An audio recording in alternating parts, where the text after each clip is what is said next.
Alright, so I'm gonna quickly go over the Euro USD trade that I took on Friday. So if we quickly look at on DXY, I mentioned that I wanted to see the high of the week to form around this opening gap on the daily.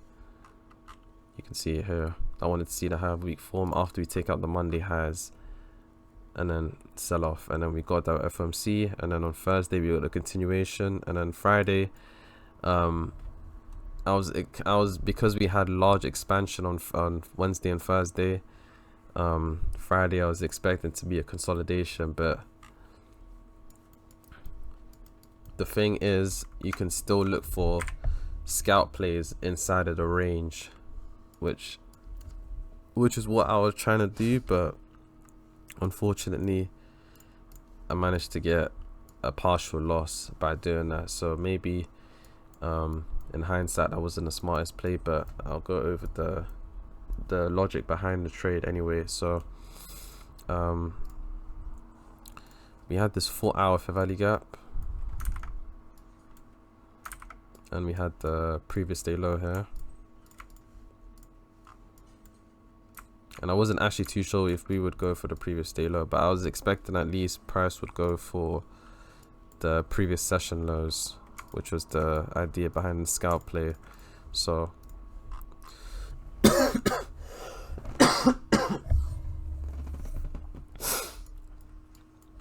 inside of the 4-hour fair value gap, we've taken out the London highs. Let me take off the indicator because it looks a bit messy.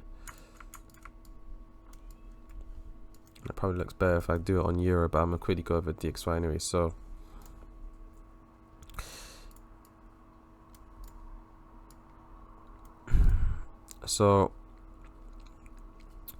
on DXY on New York, we ran above these highs and we're trading above the London highs inside a 4-hour fair value gap.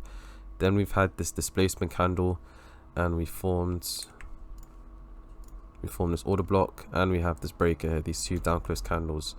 So that's already my entry confirmation: breaker block, order block, even a small fair value gap. But the thing is that threw me off a little bit was that we'll go over to EU in a second here, but I longed EU and slash shorted DXY somewhere inside of this candle, and then we retraced into this order block, and then we sold off again. So what's this now becomes a propulsion block. So if we're truly bearish, you want to see price use the propulsion block to sell off and then take out at least these lows here, this low, which is the London lows, and then you got the Asia lows, that's the next draw, and then previous day low. But in this case it does look like a stretch, so realistic scalp play would be the London lows and the previous day low, so not the Asia low, sorry. So that was the second trade I took. So on E, same framework, 4-hour fair value gap, 15-minute confirmation, order block, breaker block, closed above this 15-minute fair value gap as well. But the thing is, we swept these highs into an hourly fair value gap, and you have an hourly bearish order block as well. So in this case it was 50-50 scenario, and I longed somewhere around here, so inside of this 5-minute fair value gap as my entry, and then I had my stops, yeah, here.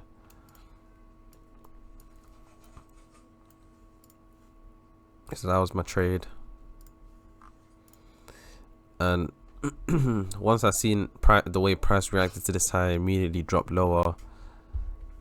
I basically closed the trade somewhere here for like a 0.2 hour loss, mainly because of the hourly close. If you look at how the hourly candle closed here, it was this candle right here. So hourly fair value gap, massive wick away from it, and closed. So if you see the hourly close, likely the next draw on liquidity is this low again. So I was anticipating price to take out this low again, which is why I closed the trade for around like a 0.2 0.3 R loss. And then what actually happened was price took out this short-term low and then displaced higher. The short-term low, which is also a 15-minute fair value gap, into this order block and breaker block, and then went higher. So in case that happened, this is why I took another entry. I took another entry once we had this second leg confirmation, which is likely going to form this 15-minute propulsion block. So swept the lows, displaced higher, and then once I seen this candle closure, I didn't even need to wait for the 5-minute fair value gap. I seen that we closed above it on the 15-minute here.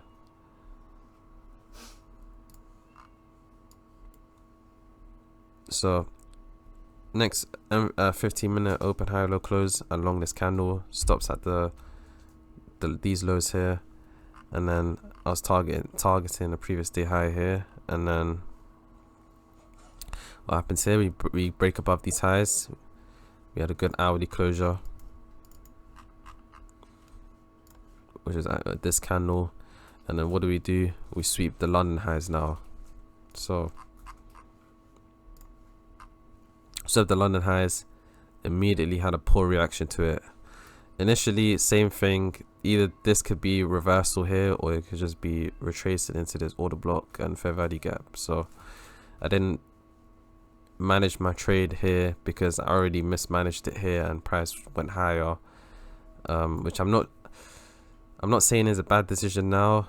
Obviously I could have held it here and I would have got my TP at these highs, but I think the hourly closure was the main reason which made me decide to close it. So I'm not sure if I would do anything differently here that I wouldn't normally do, but yeah, it just goes to show sometimes if you manage a trade, you can save a loss here, but sometimes if you don't manage a trade, like in this scenario, you could have got an easy TP here. So yeah, second trade I took, didn't want to do the same mistake, so I just let it play out, the retracement into this order block, see if the order block holds, and then once I seen this large wick and we started to push higher, because of the time of the day and the time of the week, I decided to go break even here. So if price didn't decide to push higher from this order block from this first initial move down, then I would have closed the trade here at break even, because likely price will just continue to keep consolidating for the rest of the day, and especially with the time of the week. So yeah, even if we took out this low again, this could have also easily run for the lows again after this sweep. So this could have easily been price going lower from the sweep, retracing, and then making a lower low, and then just going for all these lows. So yeah, this is too 50-50 of a scenario for me to hold this second entry here. Same here, this is too 50-50 for me to hold my original position here. So I didn't want to hold both trades for those reasons. So but yeah, price swept this low one more time, went higher, took out the Asia highs, and now we had this another dump heading into basically the end of the daily close. So yeah,